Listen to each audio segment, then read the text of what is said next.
हमको chapter number 2 का जो प्रॉब्लम नंबर 2 है उसमें उन्होंने बोला है कि ये 3 वेक्टर्स हैं primitive unit cell of hexagonal structure. तो उसके लिए ये परमिटिव वेक्टर्स हैं और उन्होंने कहा है कि पार्ट ए में कि वॉल्यूम उसका एक एक्सप्रेशन गिवन है कि volume of primitive unit cell of hexagonal structure is equals to that expression proof करें। तो सेकेंडली उन्होंने बोला है कि रेसिप्रोकल वेक्टर्स उन्होंने दिए हुए हैं और उन्होंने कहा है कि प्रूफ करें कि इसके रेसिप्रोकल वेक्टर वो b1 b2 एंड b3 की फॉर्म में वो गिवन है कि वो इसके इक्वल है। मींस के A asterisk B asterisk and C asterisk को कैलकुलेट करना है। और लास्टली उन्होंने बोला है कि स्केच करें first brilliant zone of hexagonal structure. तो इन सब में ये सबसे पहले अगर हम परमिटिव यूनिट सेल देखें कि हेक्सागोनल स्ट्रक्चर का किस तरह का होता है, तो वो इस तरह का होता है कि अगर मैं हेक्सागोनल स्ट्रक्चर का कन्वेंशनल यूनिट सेल, इसको बनाने की ज़रूरत नहीं है लेकिन इसका एक्सप्रेशन जस्टिफाई करने के लिए मैं ये बना रही हूँ। तो ये इस तरह का होता है, ये इसकी अपर साइड है, ये इसकी बेस है। तो इसका यहाँ पे एक एटम होता है, ये एटम, ये एटम और ये एटम, इन तीनों को मिला के जो बनता है ये ऊपर तक का जो जा रहा है ये सी वेक्टर होता है, ठीक है। और ये वेक्टर जो है यहाँ पे भी एक एटम होता है, ये ए वेक्टर, और ये वाला जो वेक्टर है ये बी वेक्टर होता है। इन दोनों का मैग्नीट्यूड सेम होता है और हम यहाँ पे देख सकते हैं इनके मैग्नीट्यूड सेम है, डायरेक्शन डिफरेंट है। तो ये जो यूनिट सेल बनता है ना, ये इसको फिर इसी तरह ऊपर ले लिया जाए तो ये बनता है इसका कन्वेंशनल में से हम इसका अगर परमिटिव यूनिट सेल बनाएं तो ये हम देख सकते हैं इसकी बेस जो है ये वैसे ही है जैसे एक पैरेललोग्राम बने, तो ये पैरेललोग्राम जैसा ही ये बनता है। तो इसका भी जो वॉल्यूम है परमिटिव यूनिट सेल का वो भी पैरेललोग्राम के करस्पॉन्डिंग पैरेललोपिप जो बनती है उसके ही इक्वल होता है, जिसमें ये 3 साइड्स है, ठीक है। तो ये यहाँ पे जो स्ट्रक्चर एज अ रिजल्ट बनता है वो ऐसा बनता है।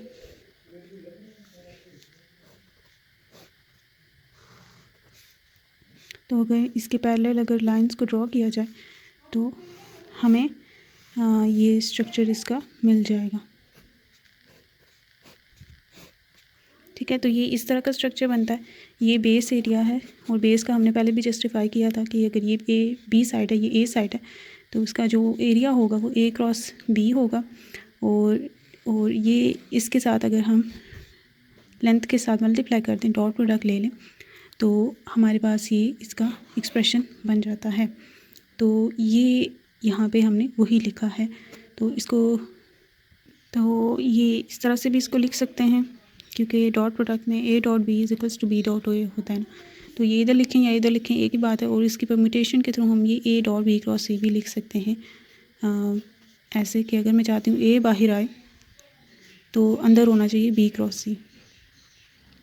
तो यही एक्सप्रेशन बनता है, इस पे ये फार्मूला हम लगाएंगे और हम इसका वॉल्यूम फाइंड आउट कर लेंगे। ये मैंने डायरेक्ट किया हुआ है पहले से, तो मैं वो शो कर देती हूँ, ठीक है। ये हेक्सागोनल स्पेस लैटिस के 3 वेक्टर्स हैं और वॉल्यूम हम ये फार्मूला ही लगाते हुए करेंगे, a1 dot a2 cross 3, a1 dot a2 cross 3। तो a2 क्रॉस 3 हम ये डिटर्मिनेंट मेथड से फाइंड आउट करेंगे, डिटर्मिनेंट फाइंड आउट करेंगे और हमारे पास डिटर्मिनेंट का रिजल्ट ये आता है। फिर इसका डॉट प्रोडक्ट ले लेंगे a1 से और ये करते हुए हमारे पास ये एक्सप्रेशन बनता है और यही हमने प्रूव करना था कि ये इसके इक्वल है, ठीक है। तो ये यहाँ से इजी है। Then is the second part is के primitive translation of reciprocal lattice R. Primitive translation of reciprocal lattice R means reciprocal lattice के जो साइड्स हैं परमिटिव साइड्स होती हैं, वो बाय डिफ़ॉल्ट ही परमिटिव होती हैं, तो वो ये हैं। तो इसके लिए हमें ये ए स्टेरिक, बी स्टेरिक और सी स्टेरिक, ये ए स्टेरिक है, ये बी स्टेरिक है, ये सी स्टेरिक है, ये फाइंड आउट करना होगा यूजिंग वही फार्मूला जो हमने पहले फाइंड आउट किए हुए हैं। ये हम फार्मूला इस पर अप्लाई करेंगे, ठीक है। ये हमें तो पता है ये साइड्स की वन है, इसमें ये बी क्रॉस सी और ये ए बी सी, ये ए है, ये बी है और ये सी है। इन ए बी सी को यूज़ करते हुए इसमें पुट करना है और पुट करने के बाद हम जो है ये एक्सप्रेशंस आ जाएंगी, रिप्रोड्यूस हो जाएंगी। तो यहाँ पे यही फार्मूलाज को यूज़ करना है और इनमें वैल्यूज़ को पुट करना है, सॉल्व करना है, तो हमारे पास यही रिज़ल्ट आ जाएगा, ठीक है। तो इसलिए मैं इसको कम्प्लीटली परफॉर्म नहीं कर रही, ये खुद ही करना है। इसमें जो वॉल्यूम की एक्सप्रेशन है वो तो हम पहले ही फाइंड आउट कर चुके हैं। ये यहाँ पे इंसर्ट कर दें कि तीनों में, लेकिन B cross C cross A और ए क्रॉस बी हमने सेपरेटली इनसे कैलकुलेट करनी है, ठीक है, और फिर पुटिंग करनी है और देखेंगे रिजल्ट्स यही तीनों आएंगे। हमने पहले भी देखा था कि ब्रिलियंट जोन जो है वो रेसिप्रोकल लैटिस में, अगर रेसिप्रोकल लैटिस कंस्ट्रक्ट किया जाए, ठीक है, और उसमें विग्नर सीड सेल बनाया जाए, ठीक है, तो विग्नर सीड सेल के थ्रू हम ब्रिलियंट जोन को फाइंड आउट कर सकते हैं। तो फर्स्ट ब्रिलियंट जोन हमने यहाँ पे कंस्ट्रक्ट करना है। तो यहाँ पे हम देख सकते हैं कि यहाँ पे B1 जो है 2π/√3a है, तो यहाँ पे B1 √3a/2 है, तो ये यहाँ पे इसका बस इन्वर्स आ रहा है। तो यहाँ पे वेक्टर्स बिल्कुल सेम है, बिल्कुल सेम है, डायरेक्शंस बिल्कुल सेम है। यहाँ पे x हैट है, यहाँ पे y हैट है, यहाँ पे -x हैट है, यहाँ पे भी -x हैट और +y हैट, ये भी z हैट, ये भी z हैट। तो डायरेक्शन इनकी बिल्कुल सेम है, लेकिन इनके मैग्नीट्यूड्स जो हैं वो इन्वर्स हैं एक दूसरे की। मीन्स अगर ये लेंथ ग्रेटर है तो यहाँ पे इसकी लेंथ वो स्मॉलर होगी।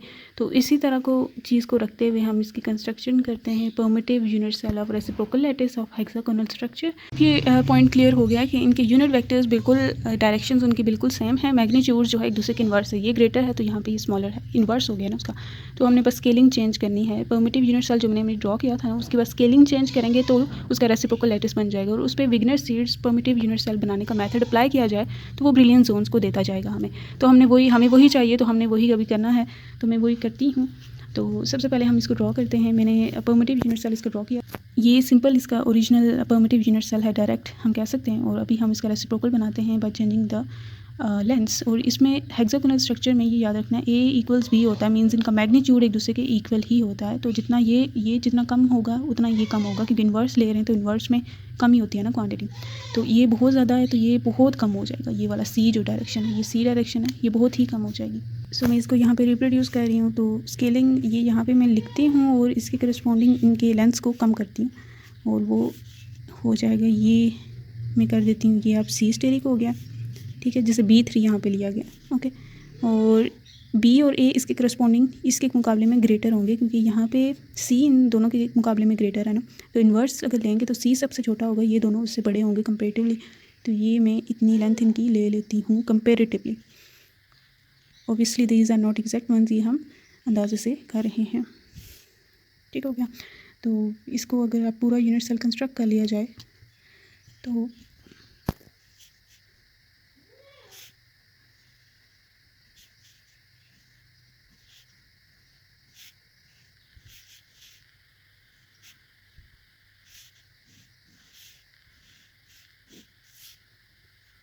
कुछ इस तरह का ये डिब्बा सा बनता है।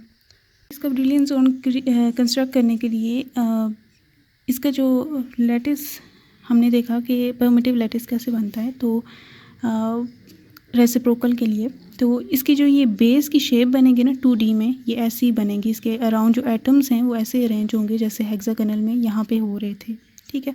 तो अरेंजमेंट मतलब वही रहेगी, क्योंकि हमने देखा यूनिट वेक्टर्स उनके बिल्कुल सेम हैं।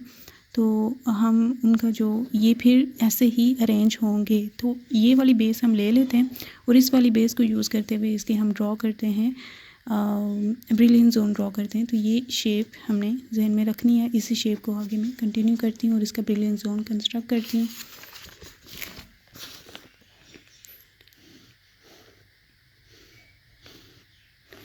क्योंकि इससे हमें एटम्स की अरेंजमेंट जो है इजीली पता चल जाती है, उसमें मसला नहीं होता ड्रॉ करने में। तो ये कॉर्नर्स में एटम हैं जो कि नियरेस्ट नेबर्स बनते हैं। इस एटम के नियरेस्ट नेबर्स ये बनते हैं, ठीक है। किसी को याद हो तो सबसे पहली वीडियो में जब हमने ब्रिलियंट जोन्स को बनाया था तो इसी तरह की कन्फिग्रेशन थी कि ये फर्स्ट एटम, ठीक है, सेकंड, थर्ड, तो दूसरे हमने इनके सेंटर्स पे बनाए थे, ठीक है। फिर उससे नीचे तो यहाँ पे भी वही हो रहा है कि ये एटम है, ये एटम है, फिर इसके सेंटर में ये एटम है, फिर ये एटम, ये सेंटर्स में एटम आते जाएंगे। मीन्स कि ये वैसे थोड़ा आगे यहाँ पे बनता है ताकि हम ये देखें अगर कि सेंटर में आए तो ये कुछ इस तरह का वेक्टर बनेगा। तो ये और ये इसके बिल्कुल नीचे, इससे नेक्स्ट जो लेयर थी वो इसकी बिल्कुल नीचे। तो ये इसी तरह की यहाँ पे अरेंजमेंट हुई हुई है।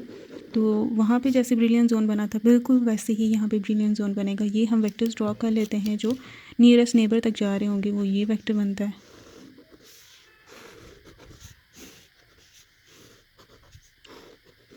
ठीक है, उसमें जैसे बनाया था बिल्कुल वैसा ही ब्रिलियंट जोन यहाँ पे बनेगा। तो यहाँ पे हम इनके कंस्ट्रक्ट करते हैं, ये इसका मिडल ये बनता है, मिडल से जाएगा और परपेंडिकुलर होगा उसके।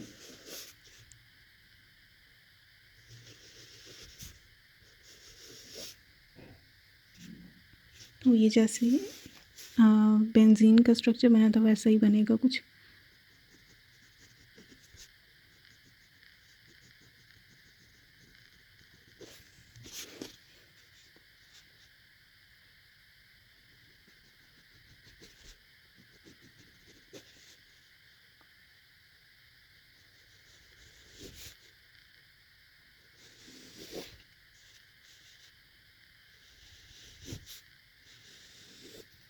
तो ये जो परपेंडिकुलर बाइसेक्टर्स इंक्लोज कर रहे हैं सरफेस को, ये